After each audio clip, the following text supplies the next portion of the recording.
दोस्तों नमस्कार। दोस्तों मैं सतवीर सिंह अपने यूट्यूब के भारत लिंक ग्लोबल चैनल पर आपका स्वागत करता हूं। दोस्तों जिस दिन से राहुल गांधी जी ने हरियाणा के अंदर संगठन निर्माण की प्रक्रिया शुरू की है ना, उसी दिन से हरियाणा कांग्रेस के अंदर जो कोहराम मचा हुआ है, जो मार पिटाई की हालत हो रही है, जो एक दूसरे के कपड़ा फाड़ने की हालत होने लग रही है, वो उससे देखकर सिर्फ कांग्रेस पार्टी या बीजेपी या दूसरी पार्टी नहीं, पूरे प्रदेश की जनता भी हैरान है कि किस तरह से ये लोग एक दूसरे के धक्का मुक्की कर रहे हैं, एक दूसरे का अपमान करने लग रहे हैं। और जो पर्यवेक्षक भेजे थे ना, वो पर्यवेक्षक अपना फीडबैक लेना तो दूर, फील्ड में जाना तो दूर, उनको भी खुद अपना चेहरा बचाना पड़ रहा है। उनके साथ भी धक्का मुक्की होने लग रही है, उनके साथ भी मार पिटाई होने लग रही है और उनको खुलेआम धमकियां दी जा रही है कि अगर संगठन का निर्माण होगा तो वो हमारे नेताजी करेंगे, तुम लोग कौन हो। अब मेहनत तो करें हम और मलाई खाए तुम्हारे कहे अनुसार, वो आदमी तो ये हरियाणा के अंदर संभव नहीं है। तो उनको भी धमकियां मिलने लग रही है और वो अपनी किसी भी तरह की जो रिपोर्ट है वो या फीडबैक है वो नहीं दे पा रहे। अब ये ऐसा नहीं है कि ये एक ही जगह रोहतक में ऐसा हो रहा हो। फतेहाबाद का आपने वीडियो देखे होंगे सोशल मीडिया पे, किस प्रकार कुमारी शैलजा ने भूपेंद्र हुड्डा के आदमियों को और कांग्रेस के एक विधायक के साथ कैसे धक्का मुक्की की थी, कैसे हाथापाई की थी, उसके साथ मार पिटाई की थी। जो कांग्रेस का विधायक था हरपाल गुडानिया था, उसके बाद फिर भूपेंद्र हुड्डा के जो समर्थक थे उन्होंने कुमारी शैलजा के समर्थकों के साथ जो धक्का मुक्की या मार पिटाई की। या फिर फतेहाबाद का क्या, चाहे फरीदाबाद का हो, बल्लभगढ़ का हो, पानीपत का हो, जींद का हो, या कहीं पर भी जहाँ भी पर्यवेक्षक गए हैं वहाँ उनके साथ बहुत दुर्व्यवहार हुआ है और उनको किसी भी तरह की कोई भी फीडबैक नहीं लेने दी। और यहाँ तक कि जितने भी कार्यकर्ता हैं, डिस्ट्रिक्ट लेवल के कार्यकर्ता, वो खुलेआम ये कह रहे हैं कि हमारे जो बॉस हैं, यानी हमारे जो सीनियर नेता है, वही अध्यक्ष बनाएंगे डिस्ट्रिक्ट का और वही संगठन बनाएंगे। तो इसमें पर्यवेक्षक कौन है संगठन बनाने वाले। और रोहतक के अंदर तो जितने भी भूपेंद्र हुड्डा के समर्थक विधायक हैं या और है, उन्होंने कांग्रेस भवन के अंदर एक मीटिंग की और उसमें एक लाइन का प्रस्ताव पारित किया कि जो भी संगठन का निर्माण होगा उसमें पद देने का काम भूपेंद्र हुड्डा का होगा और भूपेंद्र हुड्डा जी के अलावा और किसी भी आदमी ने संगठन बनाया तो वो मान्य नहीं होगा। कहने का तात्पर्य ये है कि अगर राहुल गांधी जी ने किसी संगठन के अधिकारी पदाधिकारी की, डिस्ट्रिक्ट की प्रेसिडेंट की या सेक्रेटरी की या मंत्री की या किसी और की नियुक्ति करने की कोशिश की तो वो मान्य नहीं होगा। और ये जो बात है दोस्तों, ये ऐसा नहीं है कि यहाँ सिर्फ डिस्ट्रिक्ट लेवल पर ही हो या पर्यवेक्षकों तक तो ये बात हो। पर्यवेक्षकों ने जो अपनी रिपोर्ट है ना, वो पार्टी के अध्यक्ष मल्लिकार्जुन खड़गे जी हैं या फिर राहुल गांधी जी, उनको दे दिया और वस्तु स्थिति से अवगत करा दिया है उनको।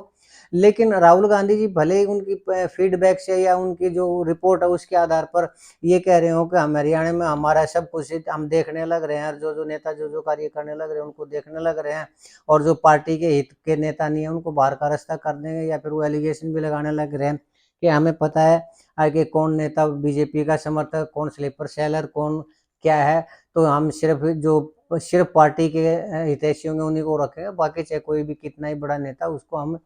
पार्टी से बाहर कर दें। कितना ही बड़ा नेता का तात्पर्य शायद ये है कि हो सकता है वो जो हिंट दे रहे हो भूपेंद्र हुड्डा जी के बारे में भी देने लग रहे हो। लेकिन दोस्तों अब मुझे लग रहा है वैसे तो 30 जून तक ये संगठन का निर्माण हो जाना चाहिए था, लेकिन मुझे नहीं लगता 30 जून तो क्या 30 जुलाई या 30 अगस्त तक भी इस चीज़ का कोई संगठन का घोषणा है वो हो पाएगी, पदाधिकारियों की नियुक्ति हो पाएगी। क्योंकि जिस प्रकार हरियाणा की हालत खराब हो चुके हैं, जो कांग्रेस के कार्यकर्ता हैं वो पर्यवेक्षकों के साथ दुर्व्यवहार करने लग रहे हैं, उससे 30 जून तक मुझे नहीं लगता कि राहुल गांधी है वो संगठन का निर्माण कर भी पाएंगे। और अगर मान लीजिए वो कर भी पाएंगे तो मुझे नहीं लगता कि जो दूसरे कार्यकर्ता हैं, दूसरे वर्कर हैं जो डिस्ट्रिक्ट लेवल के हैं, वो उनको काम करने देंगे। या तो जो उनके नेता उनके द्वारा घोषित जो पदाधिकारी है उन्हीं को काम करने देंगे। ये अगर किसी दूसरे नेता के कहने से या किसी सिफारिश से या उनके नेता के मर्जी के बगैर अगर किसी पदाधिकारी की नियुक्ति होती है तो उस नेता का जिस डिस्ट्रिक्ट में उसका कॉन्स्टिट्यूंसी में उसका होल्ड है उसके अलावा अगर वो होता है तो मुझे नहीं लगता कि वो उसके कार्यकर्ता उसको काम करने देंगे और संगठन का सुचारू रूप से चल पाएगा। इससे पहले भी आपको याद होगा कि अशोक तंवर जी थे, उनको प्रदेश अध्यक्ष बनाया गया था, लेकिन जंतर मंतर में जो उनके रैली हुई थी, जो उनके कार्यकर्ताओं के साथ जो किया गया था, दुर्व्यवहार किया गया था, हाथापाई की गई थी, वो किसी से छुपी हुई बात नहीं है। और उसके बाद कुमारी शैलजा जी को जो अध्यक्ष बनाया था, उन्होंने संगठन निर्माण तो दूर, उनके लिए बैठक भी नहीं होने दी, वो कार्यकर्ताओं की बैठक भी नहीं ले पाई कभी भी, और लास्ट में उन्होंने प्रदेश अध्यक्ष के पद से इस्तीफा देना पड़ा। उसके बाद कुलदीप बिश्नोई जी ने राहुल गांधी जी को ये कहा कि आप मुझे संगठन का मुझे वो बनाइए, संगठन की जिम्मेदारी दीजिए, प्रदेश अध्यक्ष बनाइए, फिर देखिए मैं संगठन का निर्माण करके दिखाता हूँ। तो प्रदेश अध्यक्ष तो दूर की बात है, संगठन निर्माण की तो दूर की बात है, राहुल गांधी जी ने उन्हें मिलने तक का टाइम नहीं दिया कि वो अपनी कम से कम बात भी रख सकें। तो मुझे नहीं लगता कि यहाँ हरियाणा के अंदर किसी एक नेता के अलावा किसी और की चलती भी होगी, और वो भी पार्टी हाई कमान के ऑफिस तक, उनके घर तक उनकी इतनी, मुझे लगता है कि इतनी ज़्यादा वो है कि कोई भी संगठन है वो उनकी इच्छा के बगैर बन ही नहीं पाएगा। तो फिर अब सवाल ये उत्पन्न होता है कि क्या संगठन बनेगा ही नहीं? तो मुझे ऐसा लगता है कि अगर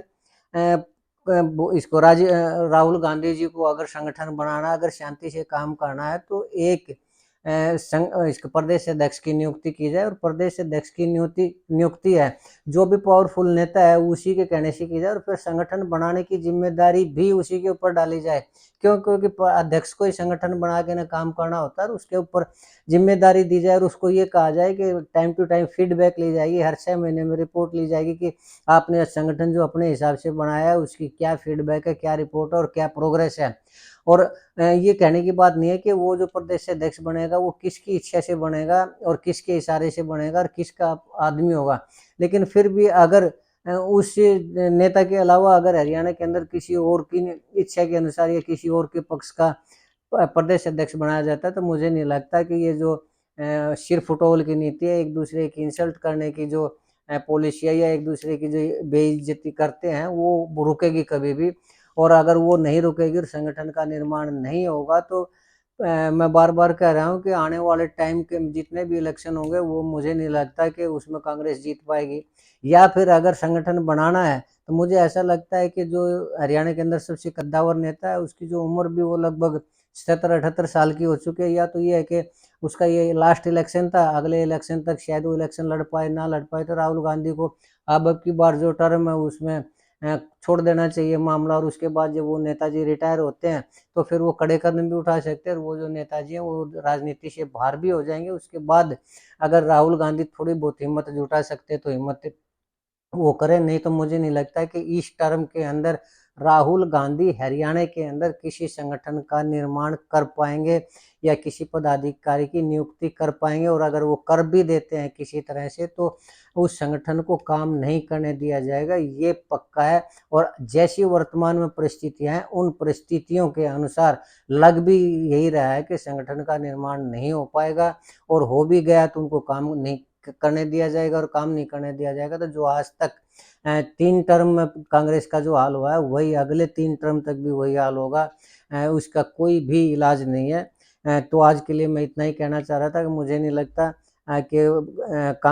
जो राहुल गांधी है वो अपनी इच्छा से संगठन बना पाएंगे, या जो भूपेंद्र हुड्डा है उनको पार्टी से बाहर कर पाएंगे। अगर वो उनको पार्टी से बाहर कर देते हैं तो मुझे नहीं लगता कि हरियाणा के अंदर कांग्रेस का जो वजूद है वो कुछ बचेगा भी या नहीं बचेगा।